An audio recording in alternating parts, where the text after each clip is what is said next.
Hey folks, Bigmista here, and I am in the kitchen. Listen, today I'm going to be doing something a little bit different. I'm going to be doing some keto gumbo. Now, gumbo is a thing all unto its own.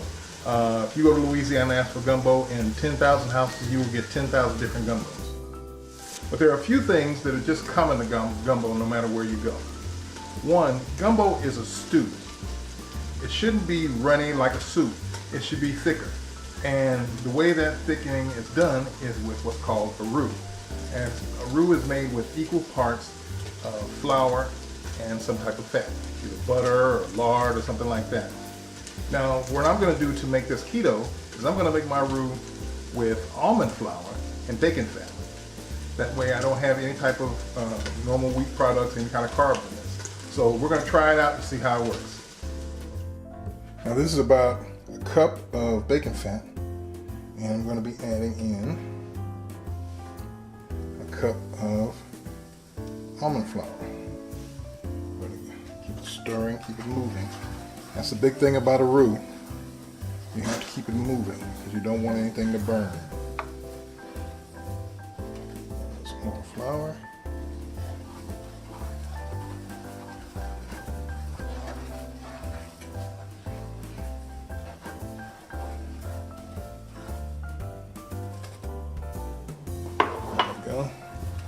And we're going to stir this until it gets about the color of milk chocolate. That's the color we're going for today. So we're just going to keep the fire low, medium low. I'm just going to keep stirring. You can see it's starting to get a little darker. Keep stirring. Generally, I tell you that if you see little black flakes coming up in your roux, that is burnt and it's ruined. In this particular case, it's not true because I used the bacon fat and I hadn't strained it, so it still got all those brown bits in there from cooking the bacon in it. So I'm not worried about it. My fire is very low, and I'm just going to keep on stirring. Now, in parts of Louisiana, they call this Cajun napalm because it gets hot, and if it gets on your skin, it's going to burn you like some Al Green grits because it sticks there too. So be very careful with this when you're stirring it and when you're pouring it. Now let me add a little caveat here. I have never ever made gumbo with almond flour. So I don't know if this roux is going to work. I don't know how dark it's going to get. I don't know if it's going to thicken. But we're just experimenting here. But I want y'all to know that ahead of time and say, hey, you messed that up. I might do that. You never know. But hey, we're working on it. We're going to try it out and see what happens. And what I'm doing here is called making a Holy Trinity. Now traditionally, a Holy Trinity is onion, bell pepper, and celery. That's something my father pulled out every time I went to his house. As soon as I walked in the door, he'd start cutting onion, bell pepper, and celery. And I asked him what he was making. He said, I don't know. Whatever it is, got onion, bell pepper, and celery in it. Now mine is a little different. You might be asking, hey, where's the celery? Well, I didn't use the celery because I don't like celery. Well, hey, why are you using that red pepper? Because I like red pepper. Plus, it's my gumbo, and I want it to be a little festive, so I'm adding some color to it. Don't have to be all brown. But anyway, what I'm going to do, when I finish chopping these are going to go into my main pot. I'm going to saute them in a little oil. Now some people will add their Trinity right into their roux when it's done cooking. I prefer cook mine in the pot and then add the roux and then add the stock right behind that. Just my preferred way of doing things. It's a cool thing about gumbo, you can do most of it any way you want. As long as you got some roux that's right and a good stock, everything else is up to you. Now you know I have to add some garlic. There's never too much garlic. And now for the moment of truth. I'm going to add that roux in. I got a nice chocolate color. I'm just going to add it to the pot.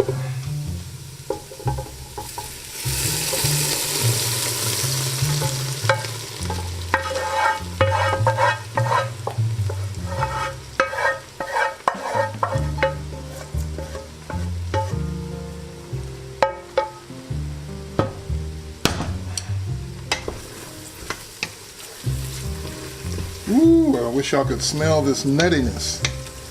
Wonderful nutty smell. Look at that. How about that? It is thickening. Now we're going to start adding in some bone broth. Got some chicken bone broth here we're adding in. We want that good stuff.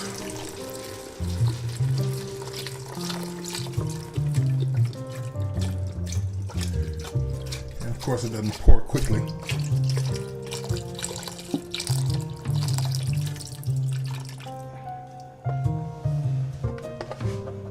That's looking good, though. Give it a stir. Oh, yeah. I'm going to add a little more broth to that. Get it open. But that's what the gumbo looks like. Add some more broth and we'll be right back. Now let's get some meat in here. I have some cooked thigh meat, some chicken, and I have 2 different kinds of andouille sausage. I'll stir that in.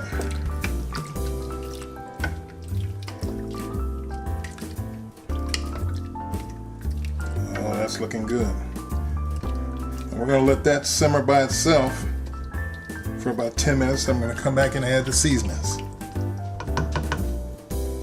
Okay, now it's time to add some seasoning. I'm sure y'all going to ask me how much, and I can't tell you, so I would just suggest watching closely. We're going to start with some black pepper.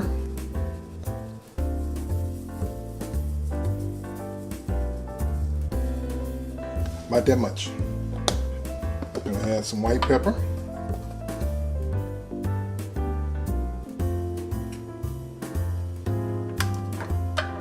We're going to add some red pepper, cayenne. I'm shaking, but ain't that much coming out. Okay. Now, let's try it. Some cayenne. There we go. That's much better. We're going to add some garlic, granulated garlic. Now I know I put some minced garlic in there, but it's never enough garlic for me. So I'm going to add some minced garlic. Some granulated garlic, sorry about that. I'm going to add some Italian seasoning, just so we have a little bit of herbage. Shake, shake, shake. Shake, shake, shake. And then we're going to add some Creole seasoning. I'm sure y'all know exactly what brand this is. I don't have to tell you. We're going to add some of that in there. It may look like a lot, but I have to season this whole pot. Plus, I still haven't added the shrimp yet. So,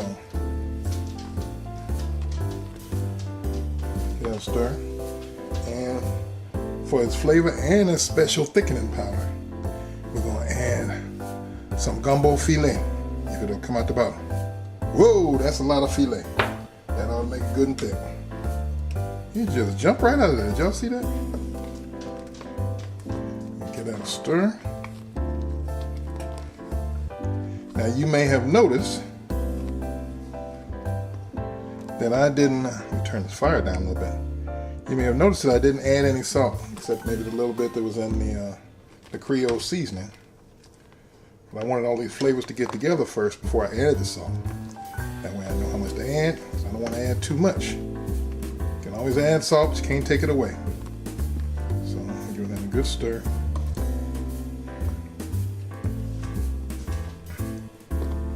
It's all in there. It started boiling and started getting that bubble, that little foam on the top. That's new, but hey, I'm cooking with new stuff. We're gonna see what happens. That might just be from the almond flour, it might be something else. We don't know. But we got that going.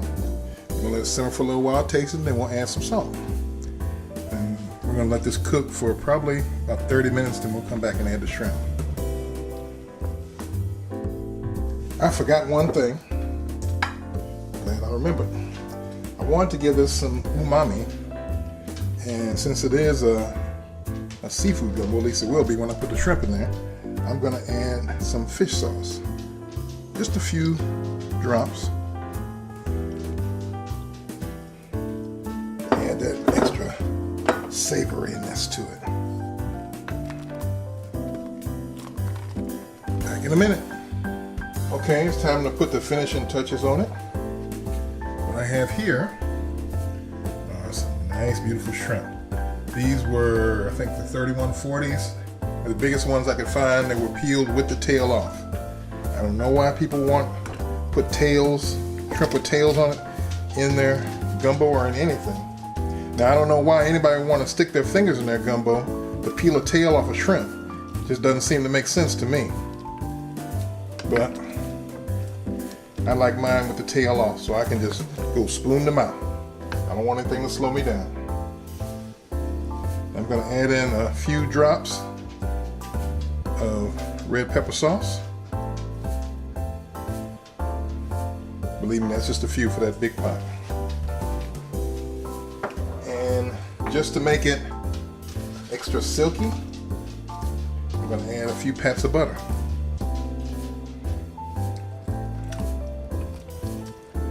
Why? Because I'm on the keto diet, and fat is good. So we're going to stir that up, let the shrimp cook. It should only take about 5 minutes. We're going to let it cook just a little bit longer before we try it, because we want the shrimp to absorb the flavor like everything else. You know what else I'm going to add? I am going to add a few more drops of the fish sauce, because when I tasted it, I was getting more spicy than savory. And that doesn't mean hot, it just means it was peppery. I wanted to balance it out a little bit. So I add a little more fish sauce so I can get a little more of that umami flavor. How's that looking to you so far? I'm going to turn the fire up just a little bit because the shrimp are cold. This simmer and finish off. Then we'll whip up some cauliflower rice and we'll give it a taste. And here it is, our keto gumbo, served there on a bit of cauliflower rice. Nice thick broth there. It is looking good.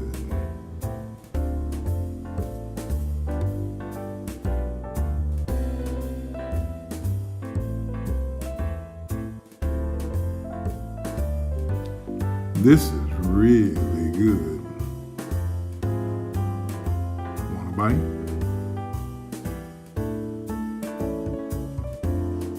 Okay, folks, so that's it. That is the keto gumbo. Hope you enjoyed it. I enjoyed it. Great stuff. Tastes good. Listen, if you have any comments you want to make, if you want to tell me that's not how my mama, my grandmama, my Aunt Bertha did it, leave me a comment. We can talk about it. I can tell you how you're wrong. I'm just kidding. I would never tell you that to your face. Anyway, leave me comments below, likes, thumbs up, whatever you want to do. And if you are not a subscriber here, please subscribe and hit the little notification button so I can notify you when I do a new video. Well, I won't notify you. YouTube will, but still, you'll get notified. Thanks again. Appreciate you dropping by, and I'll talk to you soon.